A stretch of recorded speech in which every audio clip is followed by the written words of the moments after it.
What's up, my dudes? This is Mounts and Fairy Tales, and have a look at this, my dudes. Titan Quest 2 has released its early access.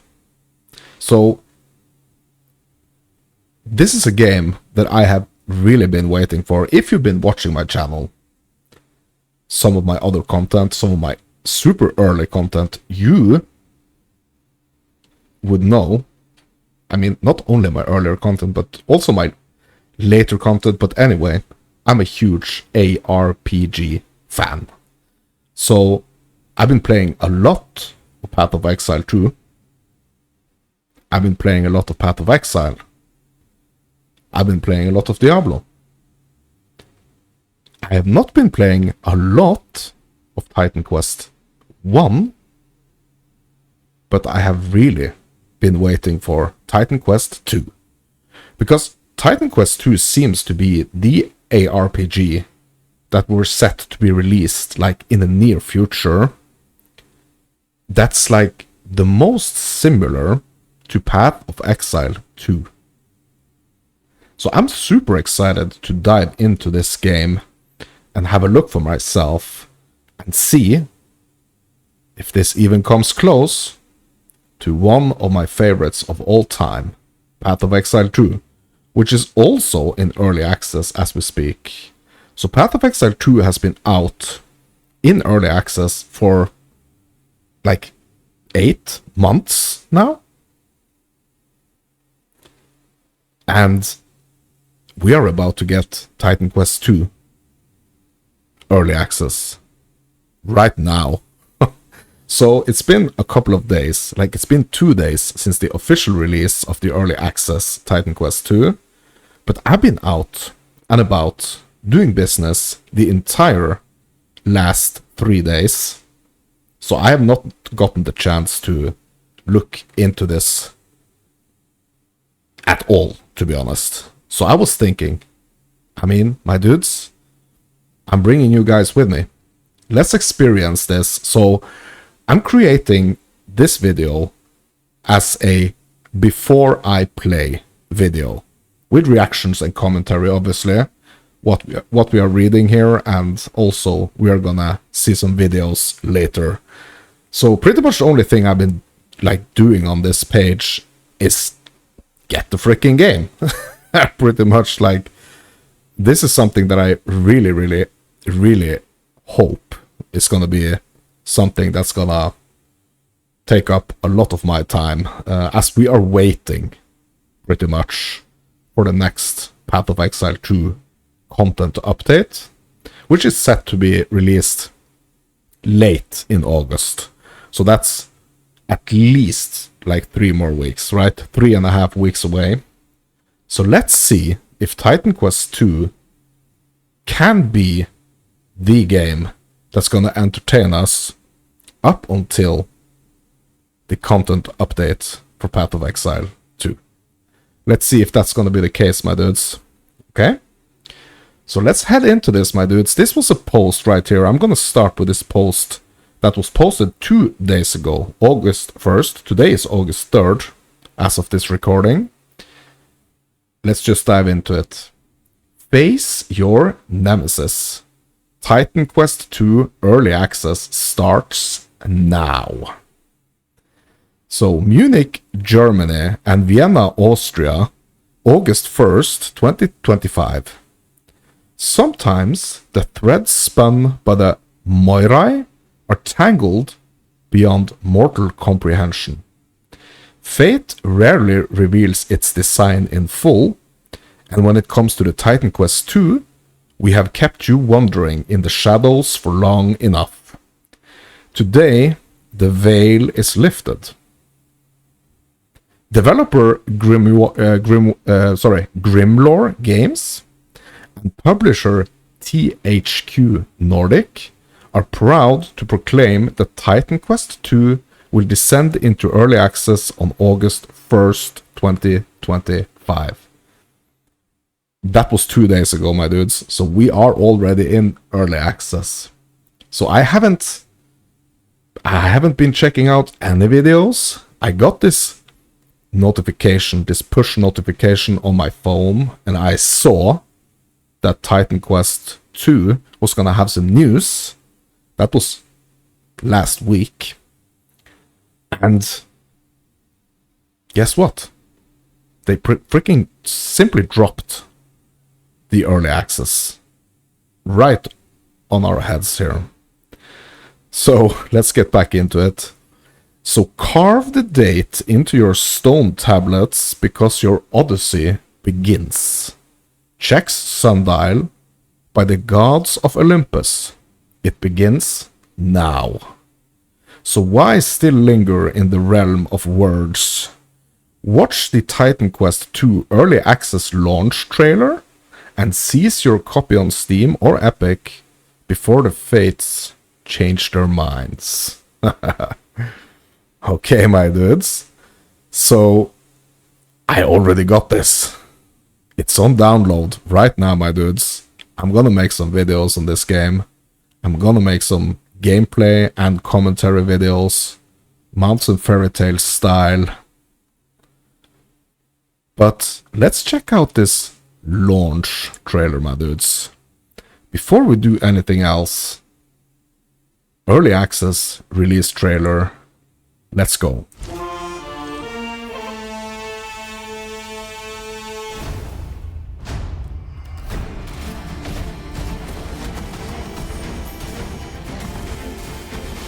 Yeah, so like my immediate thoughts, my dudes, is that this looks a lot like Path of Exile 2. Only thing that's different is this UI. A little bit like this UI is a little bit different. It looks really interesting. It looks like we have skills. Like all of the skills are like laid out on the UI.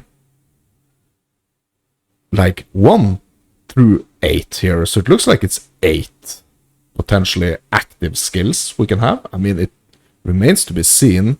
But that's the way it looks. But like my immediate thoughts is that, bro, this looks like Path of Exile 2. But another thing that I'm noticing is that it looks a lot faster than Path of Exile 2. Let's keep watching.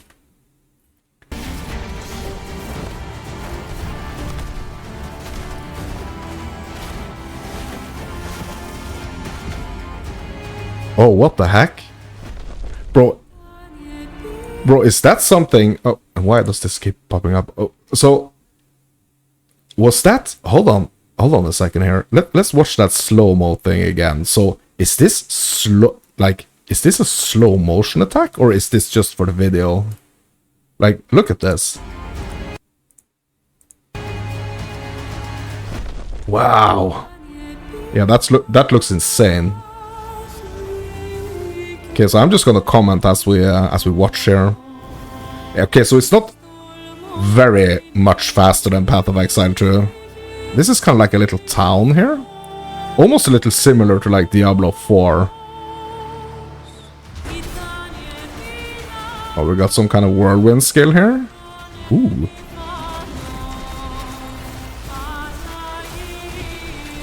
I mean, it looks really interesting, and actually it kind of looks like a mix between like Diablo 4 and Path of Exile 2. Almost, in a way. Let's keep watching.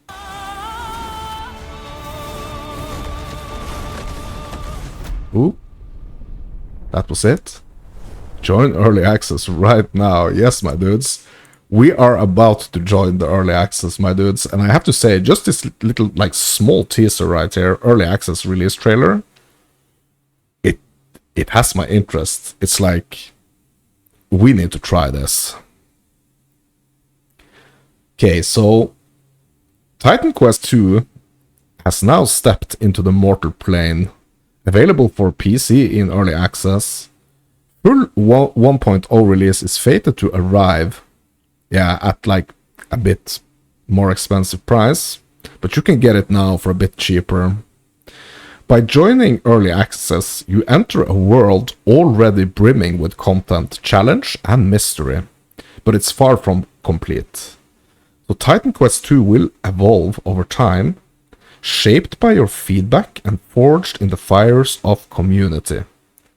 Our aim? To emerge from the labyrinth of early access by the end of 2026. Okay, so there we have it, my dudes. There we have it. So the goal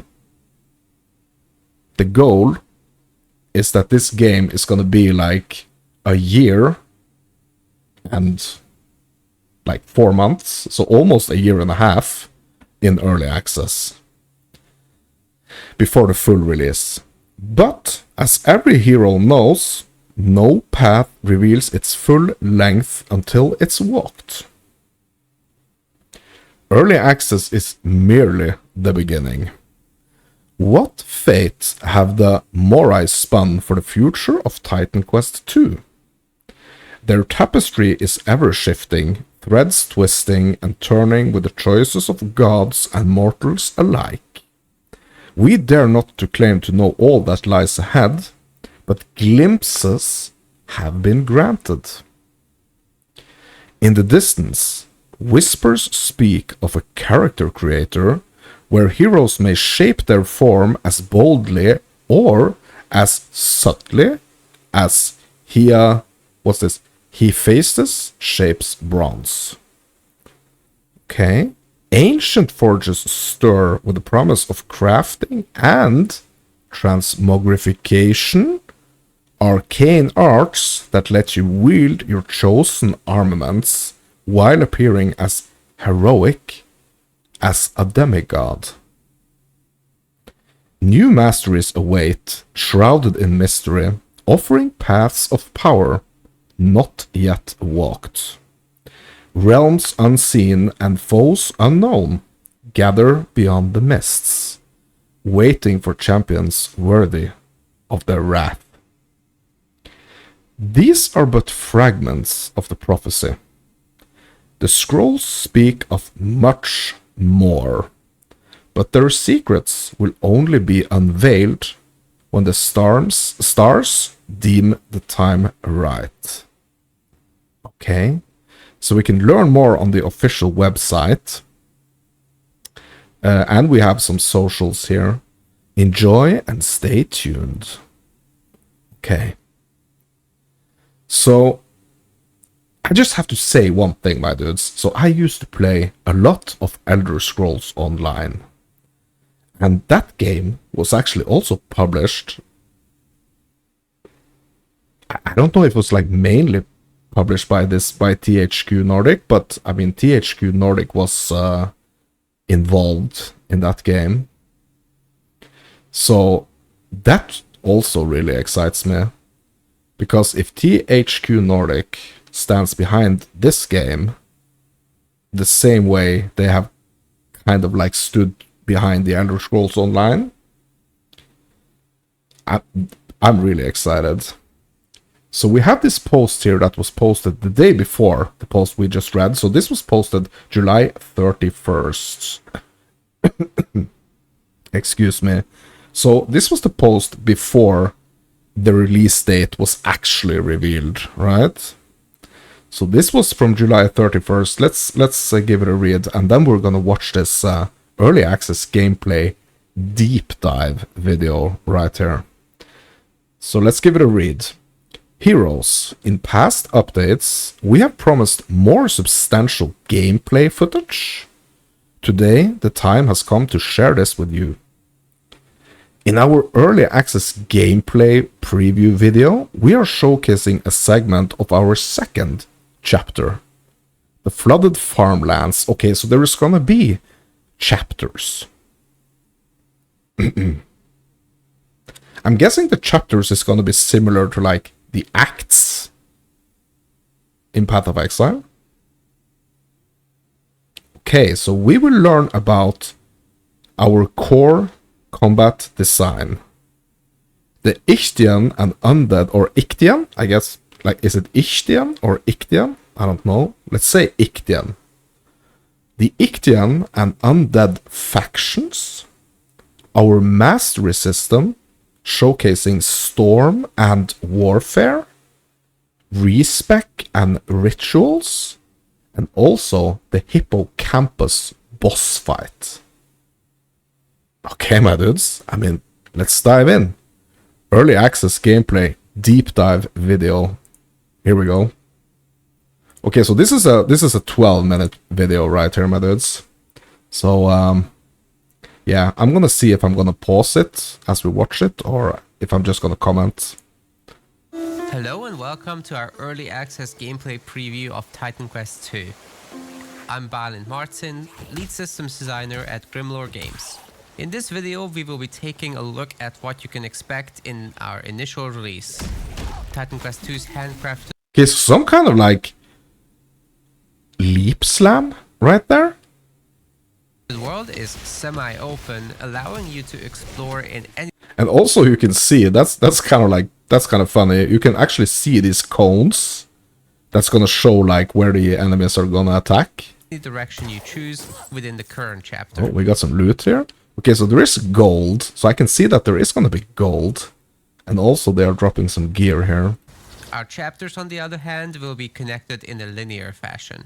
Okay. Let's take a look at the flooded farmlands near the village of Pyrgos. This is an early game area, shortly after the goddess Nemesis forced our hero to flee their village. The local dam has been breached by the Ichthian fishmen, causing the flood. We are tasked with finding their leaders and eliminating them. Combat in Titan Quest 2 is all about a back and forth with enemies.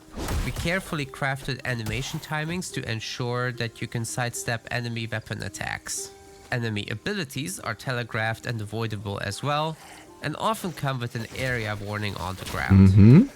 Mobs are typically built in a way that they would complement the strengths and weaknesses of the enemies in each group. Groups of fodder don't always have backup from more advanced enemies though. Looking at the Ichthian faction, you will see a huge variety of troops that can form a great number of compositions. For example, the Enchanter is a healer that prioritizes its strongest ally and also buffs them while the channeling healing is active. I mean, this is like the classic, you got the freaking shamans in Diablo 2.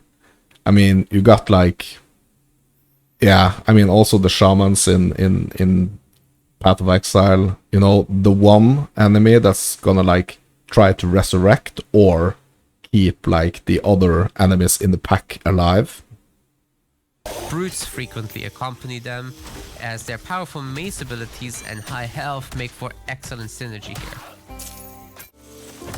What really tops this duo off is when there's also a man-catcher in the squad, trying to snare you with their... Uh-oh. If you are caught, the Brute Slam ability is not avoidable for most builds without teleport, so you will have to find a way to survive the onslaught with a mix of your skill usage, barrier, potion, and your raw stats. For glass cannon characters, the dodge skill will be your best friend, as ideally you never get caught in the first place.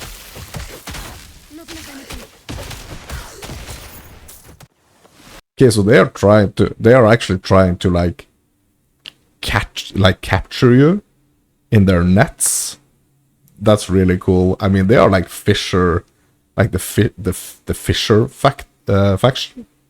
Interesting. So look at this guy. Who is this guy?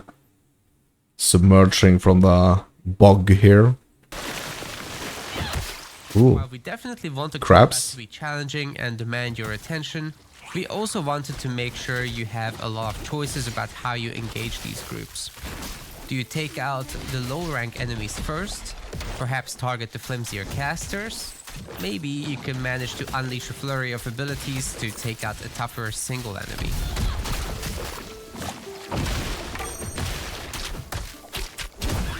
So I wonder if you see it right here, like, what is this icon representing here? Like, almost looks like a bullseye here, or like a mark, some type of like mark icon. I wonder what this is.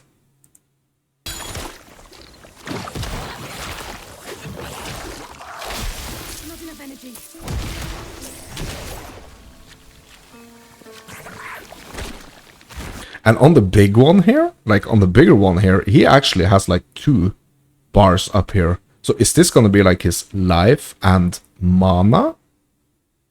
Or what's this? Or maybe it's like a shield or something?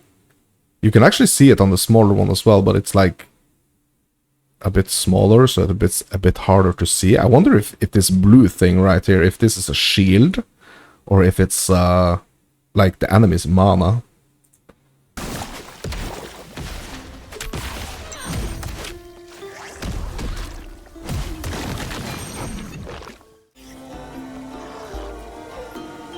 Butcher's Forge.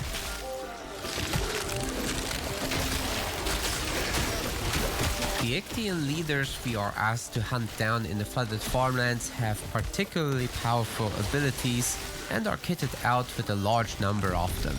On top of this, they also have auras that boost the performance of their allies, making the entire group more dangerous. Leaders or elite enemies will be scattered throughout the open world and are sometimes associated with quests. Okay. So all the elites are gonna be called leaders. Interesting. And I guess you can see, like, based on their, like, health bar here or on the enemy bar here, that it's an elite enemy. I wonder what this means, like this 2 right here. If it's like an elite tier 2. They can definitely be threatening, but aren't quite on the same level as boss tier enemies. Okay. Yeah, so basically like a legendary or elite type mob.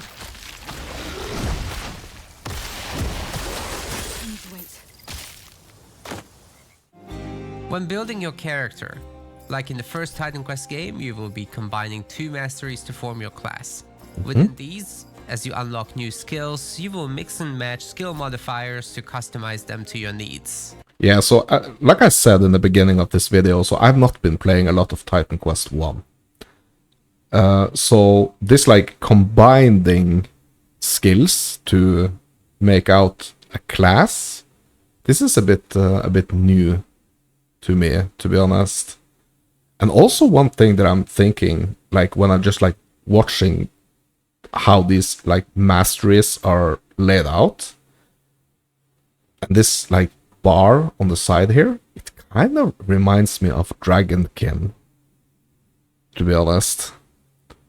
But let's keep watching here, because this is really interesting. Like you can, so you are not necessarily like focusing on one thing, you are kind of like combining things, and that's gonna make up your class. That's really interesting. Let's keep watching.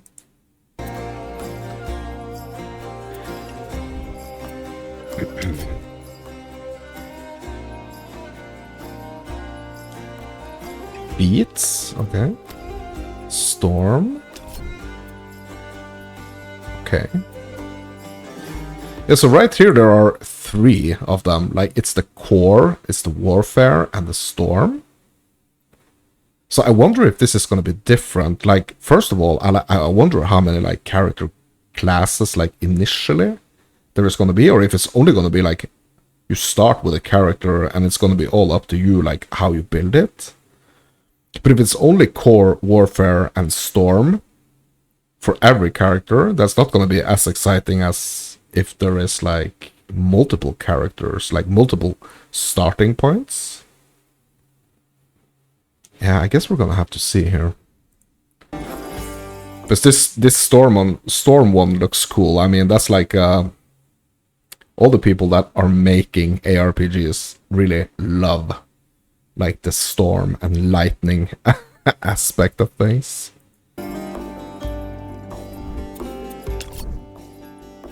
Even your passive skills will feature feats that you can unlock, as well as mix and match, further expanding your ability to customize your character. Flexibility is key in Titan Quest 2, seeing as there are several synergies to explore, and certain enemies will just be more resistant to your core build.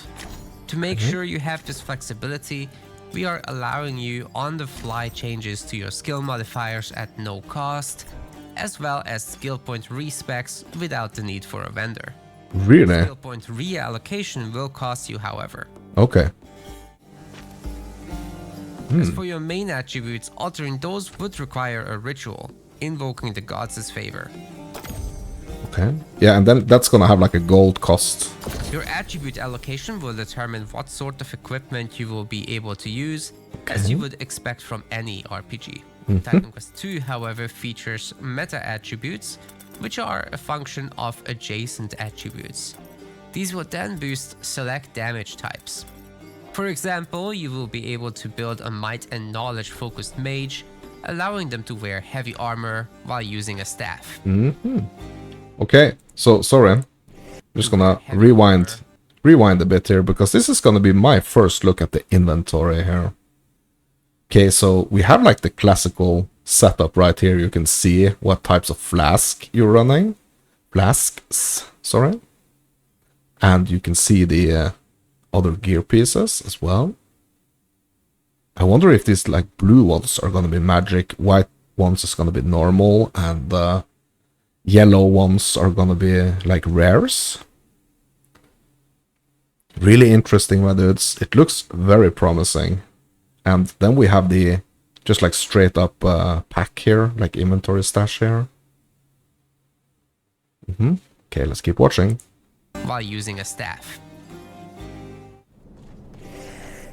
Might and knowledge both contribute to the resolve meta attribute, which then boosts your fire and cold damages. You are not fully locked into the typical archetypes of your attributes though, even if you don't spec into agility, as So it doesn't seem like, so in Path of Exile 2 you can actually move and attack at the same time. Does not seem like that's the case with this game. So it seems like every time in this gameplay footage, like every time the character casts a spell, it's gonna stop. Or every time it attacks, it's gonna stop. It seems like. your attributes are still contributing to their meta attribute with agility. It may be possible to pivot to lightning or poison damage or physical damage types with the right gear and some. But that was really cool. So right there, it was like I was shooting some fireballs, but I was also doing some type of melee attack, which is really interesting. Small changes to your modifiers or skill allocation. Oh, there's a chest. What? Running past the chest? Yeah, so I wonder if like this ice explosion here, like these ice spikes on the floor, if they are combined with like the lightning strikes here. Because it seems like every time he casts this ice on the floor here, these ice spikes, it's followed up by those lightning strikes. So I wonder if that skill is connected or if it's two separate skills. Like it looks down here on the skill bar here, it looks like there are two different skills. Like this number 1 here is the lightning strike. Number 2 here is the ice spikes. So I wonder if that's the I wonder if they are connected somehow. Like if they are like the one is triggering the other.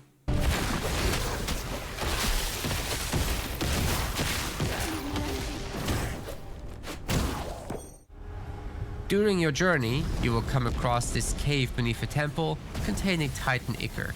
By now, it has crystallized, but it still contains enormous power. What? This power could be yours, but you will have to prove your mettle in this wave-based encounter. Bro, is it like a corrupted area? And if you defeat the area, you will get some special powers? The enemies you face here will be skeletons, with some of them getting introduced for the first time. While they are individually weak, oftentimes you will be fighting large numbers of them.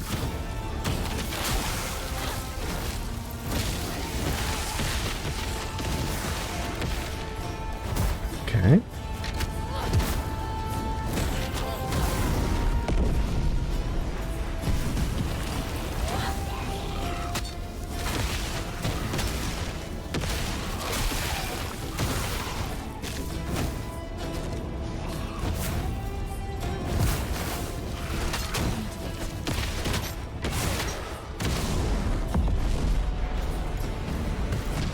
elite skeletons, like evokers or revenants, create greater threats with their abilities, but so long as you pack some strike, fire, cold, or lightning damage, cleaning them up should be no problem if you don't get caught too much.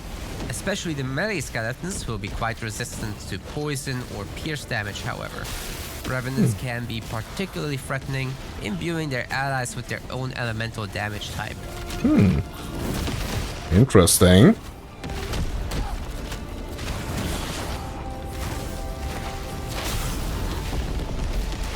Okay, so what happens now? Guards are able to reduce the damage allies take, while warlocks take on a leadership role, littering the battlefield with powerful AoE attacks and adding life drain damage to their allies. Okay, so it's like a wave-based system type thing.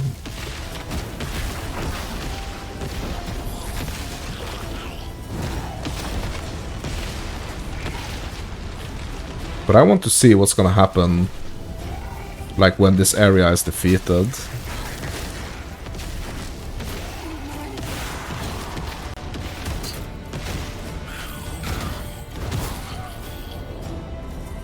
Challenge complete, okay. What do we get?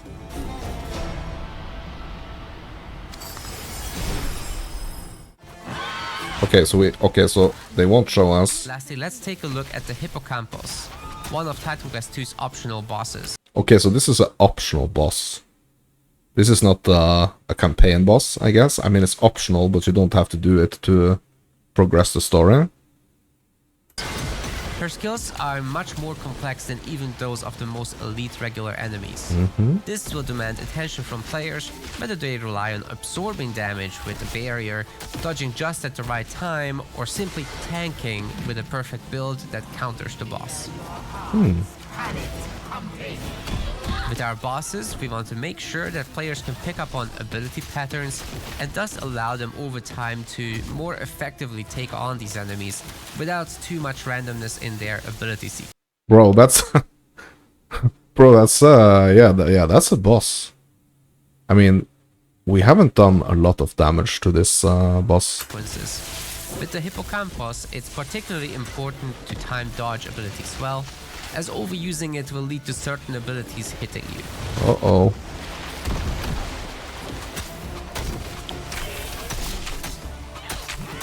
Okay. We are seeing some more skills here. It's like a whirlwind skill or something? By opting into Leap Slam, you can simply jump over the wave attack, saving you your dodge ability charge. Further Leap Slam charges help even more. However, when it comes to the Water Beam and Electric Ray combo attack, the timing of your dodge will be of great importance, especially seeing as this is a delayed attack with a small window of error.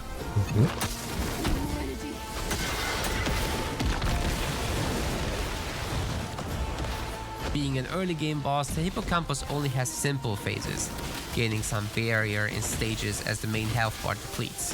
Bosses in the later game will unlock devastating abilities as you work away at their health. Sounds great. Sounds freaking great to me. Sounds like we can potentially have, like, how am I gonna put it? It's almost gonna be, maybe it's gonna be like a rerun of my first ever playthrough of Path of Exile 2. Well, I mean, we're not gonna give up. We're gonna go in and beat this early access, but yeah. It's gonna be interesting.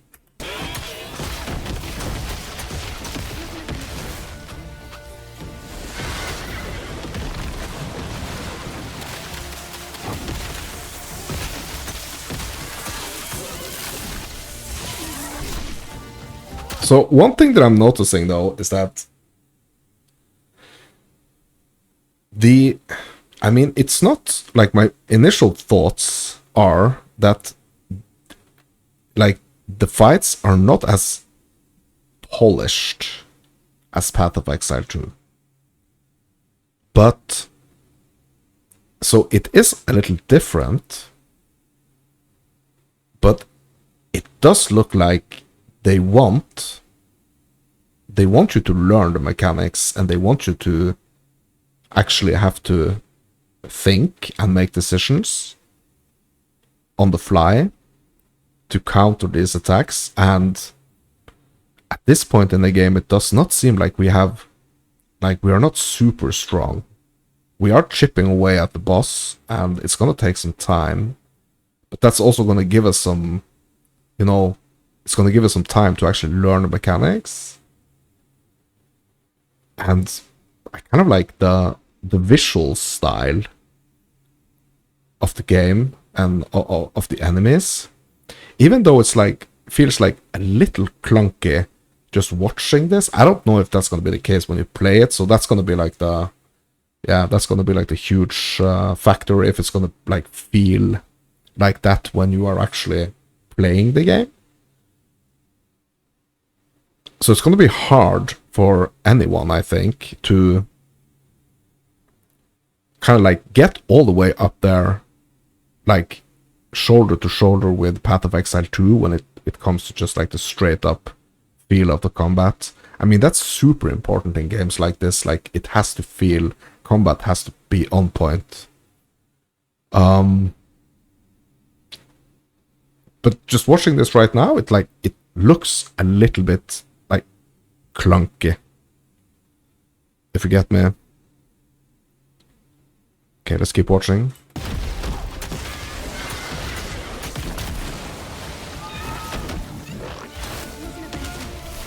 So, just to kind of like wrap up that clunky comment right there, I mean, it's... So if you have played Last Epoch and Path of Exile 2, and you compare those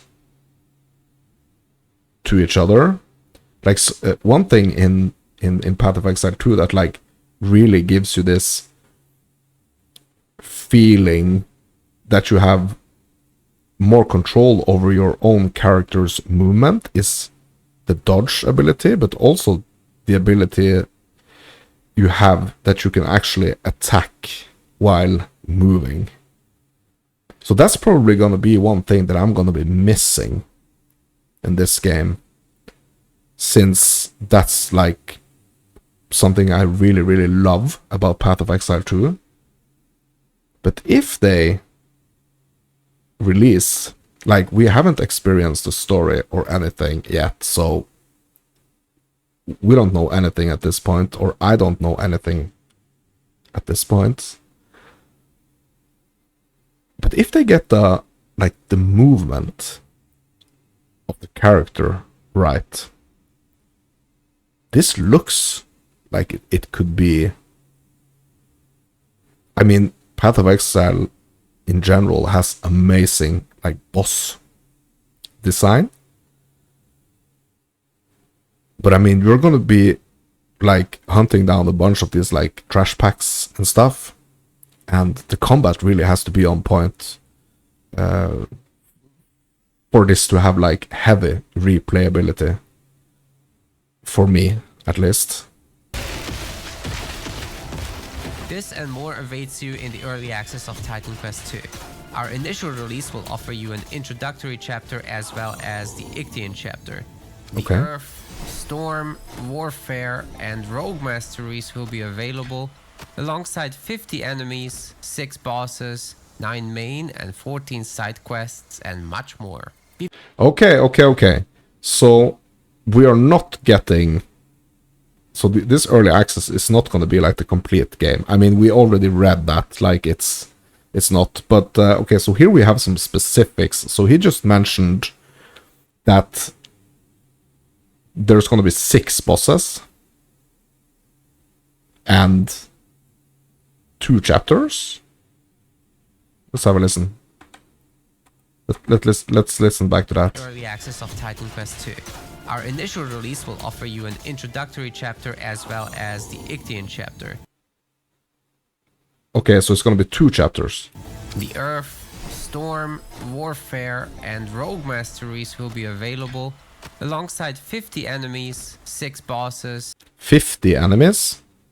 Yeah, so it's not gonna be anywhere close to where Path of Exile 2 was at launch, right? What did they have? Like, they had like hundreds.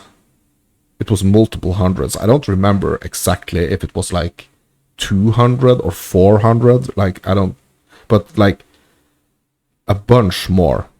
Like a bunch more with Path of Exile 2. So we can't expect, or I'm thinking like I cannot expect this early access release to be as big as Path of Exile 2. I mean, it's going to depend, right? It's going to depend on like the zone design. Like how big is the zone? Is there any way to like reset the zone? So can you play the same zone over and over again to get stronger? Or is it going to be more like a drive in the story? Like when it comes to progression? I mean, we're just going to have to see, but take a look at this, my dudes. So this looks like a boss-specific weapon. Hippocampus scapula. Looks like an axe. It's two-handed. Yeah, it's a two-handed axe. It's an epic item. Level 16. Okay. It has strike damage, poison damage, and cold damage. Okay. It also has plus to energy and energy regeneration per second. So I wonder if energy, if that's like mana, if mana is energy, or if energy is some type of protective shield, like energy shield in Path of Exile. I have no idea, but this is a boss-specific weapon. So there are going to be boss drops. Interesting. So I haven't heard, like in these gameplay videos we have watched now, I haven't heard him talk a single time about like items. 9 main and 14 side quests, and much more. We will add further content in regular game updates. We can't wait to hear what you have to say about the game. Your feedback will enable us to build the best Titan Quest II experience possible. Nice. Okay, so not even like a little chirp even about the items, which I think is I mean, it's exhilarating, but also like a tiny bit worrying at the same time. I mean, the items looks pretty cool, right? But like getting our hands on them and actually seeing the different effects and stuff, yeah, that's gonna be super interesting. Okay, so we have another post here, my dudes, that we're gonna check. So this was released on July 28th, so that was a day before, or a couple of days before this post that we just read here. And these are some build examples. So this build example is an overwhelm earthquake. Excuse me. I'm gonna have a sip of my drink here. Excuse me, guys. So this build is an overwhelm earthquake elementalist.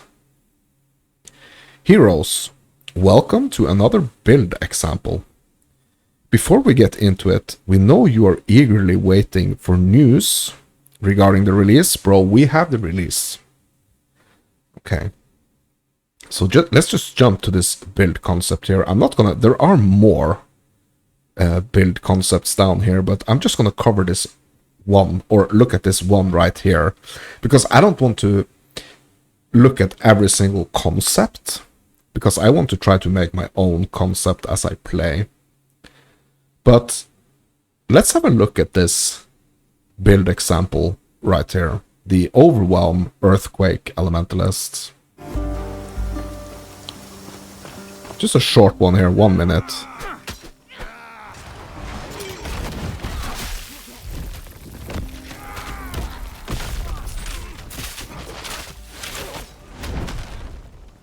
Okay.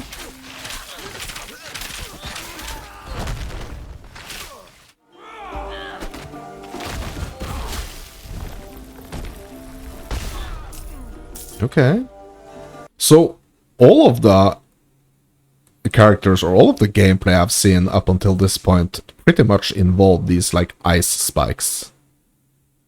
So, I wonder if that's gonna be, like, something that's gonna be really good to use for, like, almost every character.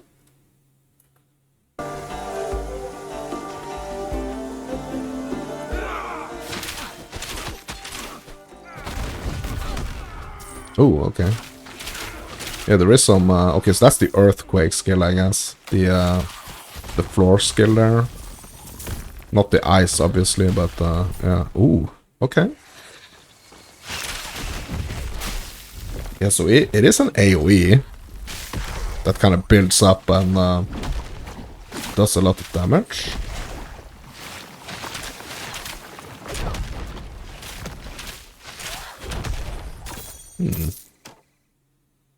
Interesting. Okay. So the build will make use of one main damaging combo with a high investment of resources. Perfect for clearing out larger packs and stronger enemies. In addition, we use 2 cheaper abilities that synergize with the rest to clear out small groups or any surviving creatures. So the main combo is built around the power of Earthquake, an ability that offers some nice risk and reward gameplay. The longer you channel your cast, the higher the damage and effects of the Earthquake you unleash. So our plan to use it has 4 steps. So get in. Since Earthquake's effect takes place directly around us, we first need to find a way to get into the thick of it. Preferably in style, while already dealing some nice damage. Number 2, survive. As previously mentioned, we will need to be able to survive for a little while in order to fully charge up our Earthquake. Number 3 is the boom. Unleash our fully charged up Earthquake to decimate anyone around us. And number 4 is the cleanup. We will use our other abilities to take out any creatures that survived the main combo. Yeah. So for the step 1, the get in, we will use blink. Usually an ability that helps us zoom around the battlefield quickly. Modifier system let us tailor the ability to our needs and turn it into a juicy engage ability. We will use the following modifiers.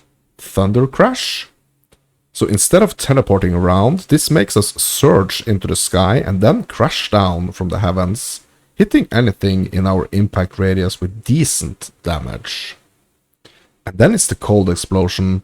Spawns an explosion at our start and end position, helping us to soften enemies up even further from the get-go.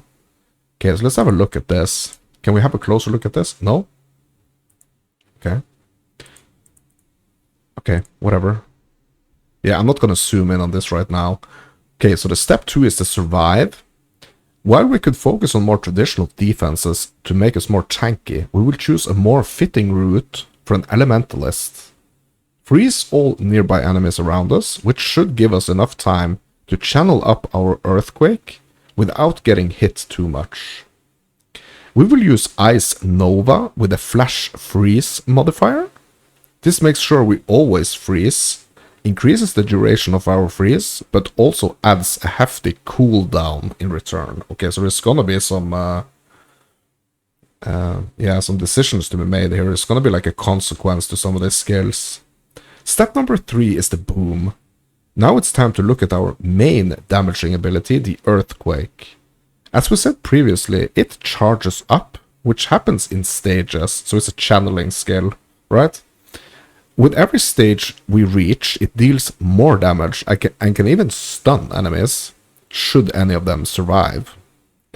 Here we want to mainly choose modifiers that allow us to get the biggest bang out of our casts. So we have the extended charge. This allows us to channel Earthquake for an additional stage, which results in even more damage.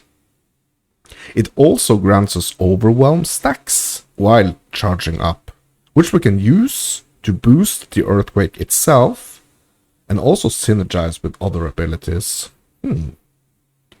And then we have the Heavy Impact modifier, greatly increasing Earthquake's damage for each stack of Overwhelm we currently have. Perfect for what we're going for. Okay. And then it's the step 4, the cleanup. Now let's talk about the other two abilities we make use of, either to kill what's left after the Earthquake, or if we engage smaller packs where we might not want to go through our full cycle of abilities. First, let's take a look at Fissure, an Earth ability that splits the ground in front of us to deal damage in a line. This is where we can see the flexibility of the modifier system, allowing us to create a whole bunch of synergies with some clever choices. We go for the following modifiers, so additional fissures spawns an additional fissure, which is great, but more importantly it serves as a requirement for our next modifier, which is Overwhelm, I guess. Remember that the Overwhelm stacks we built up while channeling Earthquake? This is where we can spend them. We consume a full set of them, which we conveniently have after fully charging up 3 stages of Earthquake, to spawn 2 more fissures for a total of 4. Then we have the Shockwave. This modifier allows us to trigger a Shockwave whenever our fissure hits a stun enemy. Since Earthquake stuns for a short duration, this works together beautifully. Our final ability is the Ice Shards, which allows us to shoot multiple small icicles. The main use here is to generate Overwhelm stacks outside of our main combo, so we can fully utilize Fissure when fighting smaller packs as well. Okay. While we could slot in any ability that generates these stacks, Ice Shards offer some nice other synergy potential we can make use of. We choose the following modifiers. Torrent, an overall great modifier that adds extra projectiles to the ability. Projectile Penetration allows our projectiles to penetrate their target and hit others behind them. Great to increase damage and reliability. And then the Frost Explosion, a little extra for synergy. Whenever we hit a frozen enemy, we spawn a Frost Explosion. Since we already have guaranteed freeze from our Ice Nova, this is a good option. Okay. Passives, attributes, and gear. Now that we have covered the active side of things, let's take a look at what we want from our passives and gear. This will be just a very quick overview. You could certainly customize all of this to your liking much more, but we don't want this article to go on forever, do we? So on the passive side, we go for the following. Energy. Since the main combo can be quite energy intensive, we will invest into the following passives. Earth's Arcane Abundance increase maximum energy. We pick the Regen feat to also increase energy regeneration. Yeah, so energy, that's the mana. What we usually call mana in Path of Exile, for example. Storm has Arcane Influx, which increases energy and energy regeneration. By choosing the energy feat, we also unlock the Ether Shield effect, which allows us to redirect some damage taken towards our energy, helpful for staying alive when charging up the Earthquake. So it's going to be like a mana steal, or like a energy steal? Damage. Of course we want to scale our damage substantially. This is where most of our passive points will go. Earth's Grand Magic is perfect for us. It increases our spell damage and even gives us extra energy. The feat, spell damage and cost gives us another hefty bonus of 30% spell damage, but increases their cost. Since we invested enough into energy, we can make use of it. Storm gives us Raging Mind, which increases cast speed and spell damage. It also unlocks the Rage mechanic, which increases our damage on every spell we cast for a short time. This synergizes perfectly with the more spammy Fissure or Ice Shards combo, or not or, but Fissure and Ice Shard combo that we have for clearing smaller packs. Okay. Defense. So lastly, we want some more defense to not turn into a glass cannon. Storm Protection greatly boosts our barrier core ability, which gives us a reliable extra layer of defense we can activate when crashing into our enemies. Okay. For our attributes, we go for a split of Might, Knowledge, and Vigor. This will indirectly scale our main damage types, Strike and Cold. It also allows us to go down a Battle Mage fantasy for our gear for decent protection. So for our gear, we will look at the following effects. Increased spell damage helps us scale all of our damage. Alternatively, Strike helps us increase the bulk of our abilities, impacts as well. Increase to our main attributes are always good to have. A decent spread of defenses in the form of resistances and health. Okay, so there are going to be resistances. That's confirmed then, I guess. So where to take it? Since Titan Quest 2 offers huge levels of customization, this is only one example on how to make this build. It provides a very strong baseline, but can be taken into many different directions. While our character progresses, we can invest deeper into all our existing abilities to add more modifiers and synergies to them. So for example, Earthquake has the modifier Fast Channel, which decreases channel time, or Stone Protection, which makes us more tanky while channeling. We could also add new supporting abilities into the mix. Cyclone would offer more utility and damage in an area. The auras, Storm Nimbus, and Earth Attunement could further boost us in different ways. So there are going to be auras as well. I wonder if they are going to be like energy, some kind of energy reservation.